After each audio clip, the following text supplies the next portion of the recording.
So after completing the course profile page, we come into the actual review pages.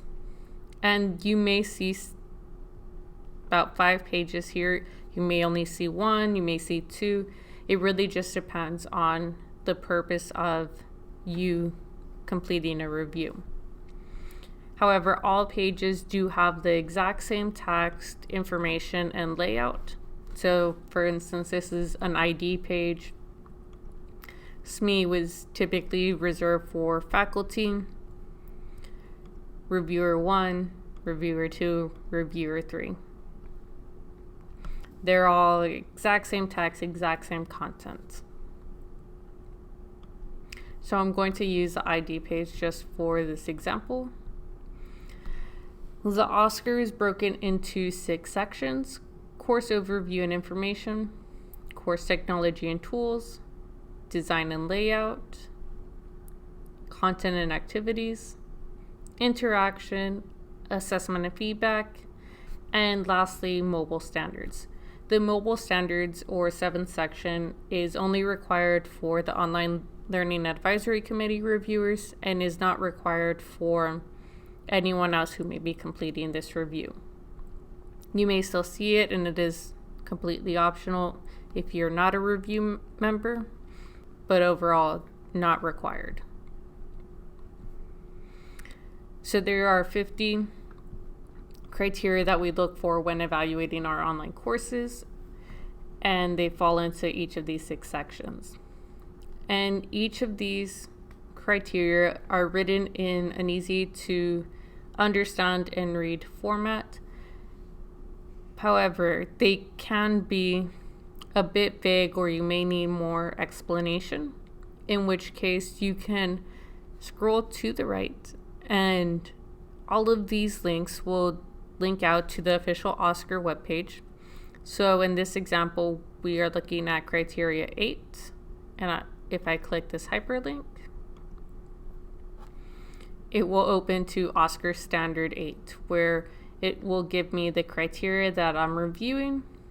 It will provide me with some examples. It will provide a video explaining what the criteria is looking for, why the criteria is important. It'll give you some ideas for refreshing your course and provide you with research as to why this criteria was written and selected. So coming back to our rubric, the way we evaluate our criteria is based on a time scale. So we have sufficiently present, minor revision, moderate revision, major revisions, and not applicable. Sufficiently present should be selected if an item is present throughout the entire course or in the required section, and it's completely free of grammatical, design, and user errors.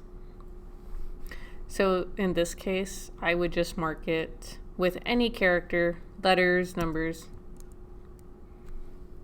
and it gets marked sufficiently present.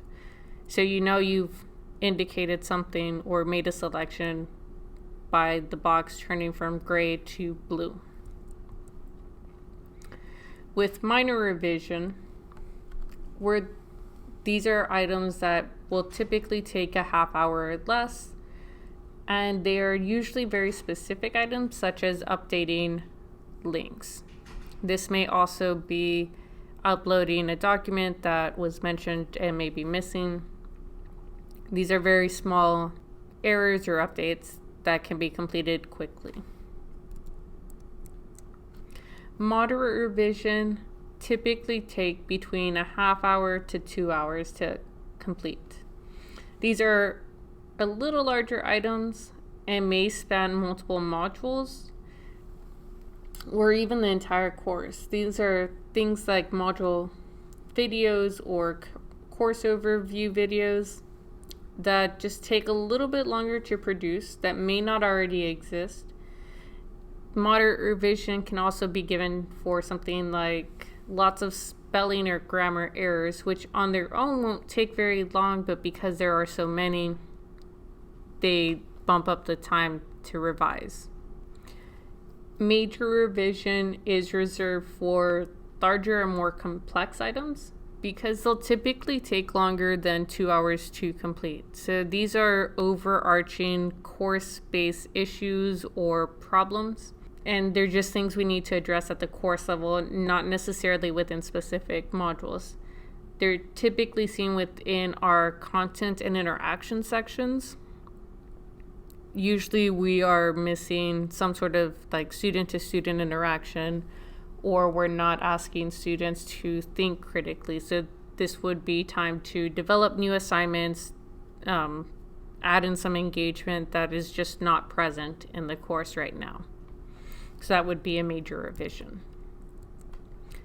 And as far as not applicable, if an item is not present in the course, then it can be marked as not applicable.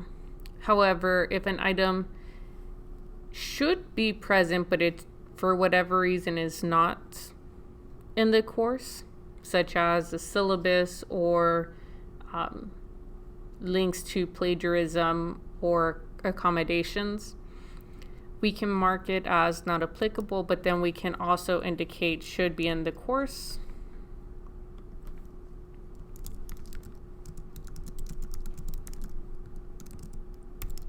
But not currently.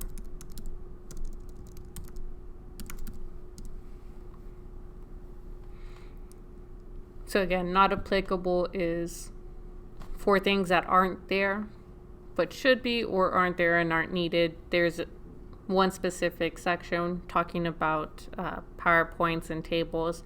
That's typically where we see not applicable being used. As far as these columns, we have an action plan column and a notes column. So the action plan column, anything here should be specific actionable items, and these will get filtered into a larger document for our online learning office to work with these course developers to help correct or fix or give guidance depending on what it is we're looking for, what changes are needed for each individual course. And the notes section is anything used as reference. So for instance, if you are reviewing a course or you're reviewing your course and you notice something, you just need to make a mention of the module, such as, oh, the syllabus is in intro module. The notes section is here for that. It is strictly for you. No one else sees the notes column. It's there to provide reference, whereas the action plan is very specific actions needed in order to address updates or provide suggestions for updates. So again, to fill out this section, you can just come in, put any character. It's not, don't put more than one, my apologies. Any character in a cell. And what this will do is it will aggregate and it will average out based on all the reviews and give the online learning office a chance to estimate about how much time is needed to update some of our courses.